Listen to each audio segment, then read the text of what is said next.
Hello there, welcome. I'm Mark Thomas. Thanks so much for joining me today on this daily pause to read a Bible verse and pray together. And it's the 33rd day in Lent. It's Friday the 26th of March. And here we are with my candle. Light your candle too, and then we'll turn to this great Bible verse in John's Gospel today. So we light a candle. Thanks so much for joining me in doing this. It's good to know that there are a good number of us from across Mount Pleasant and beyond who are joining each day in this sort of pause moment. Well, John's Gospel today, John chapter 1, some verses that I'm sure are familiar to many of you. And this verse 14, just for us to enjoy and to linger on for a few moments today. John chapter 1, verse 14. The Word became flesh and made his dwelling among us. We have seen his glory, the glory of the one and only Son, who came from the Father, full of grace and truth.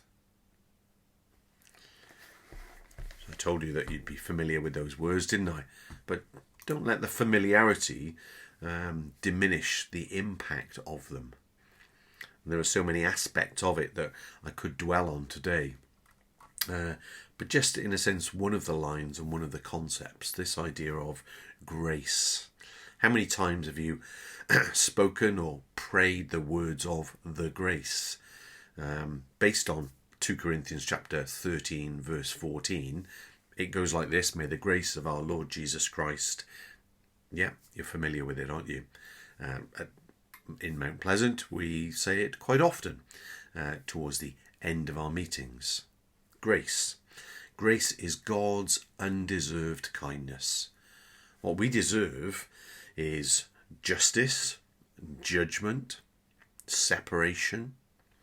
But what we get in the grace of God, in the gospel of Jesus, is forgiveness, which leads to reconciliation and delight and joy and glory. The grace of God comes to us through Jesus Christ. His death makes the blessings of grace possible. God can declare guilty people innocent because at the cross, Jesus swapped places with us. He bore our punishment so that we could receive his righteousness. So Jesus is gracious.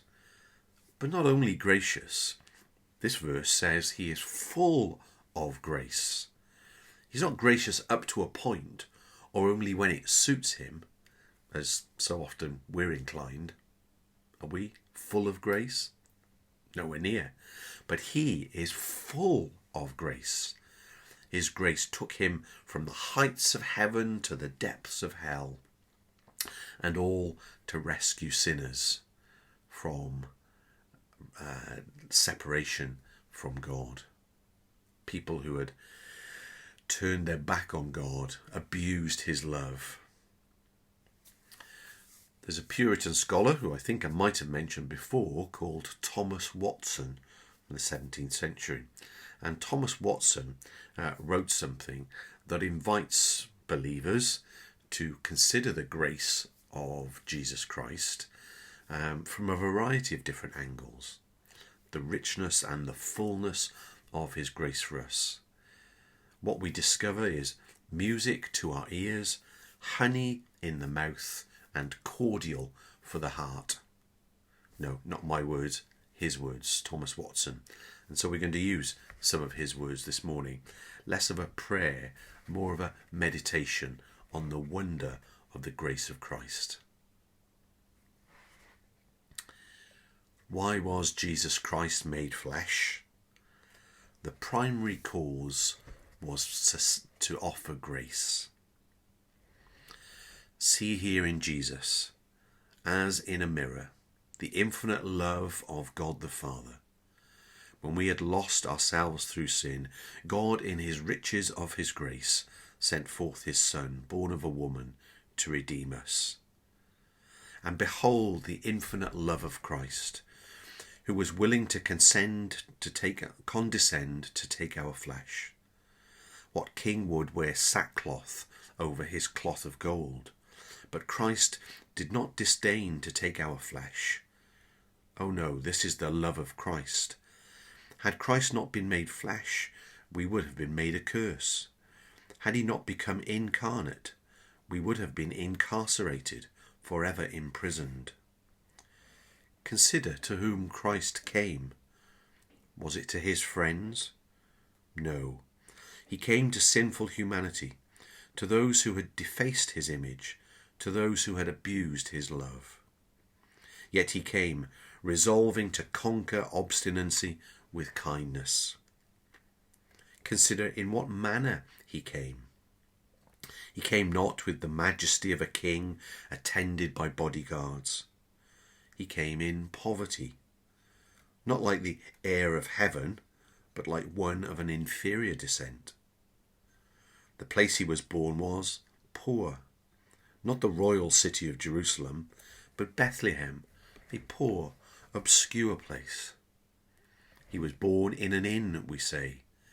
A manger was his cradle, the cobwebs were his curtains, and the beasts his companions. Consider why Christ came. That he might take our flesh to redeem us, that he might bestow to us a kingdom. He was poor that we might become rich. He was born of a virgin that we might be born of God. He took our flesh that we might receive his spirit.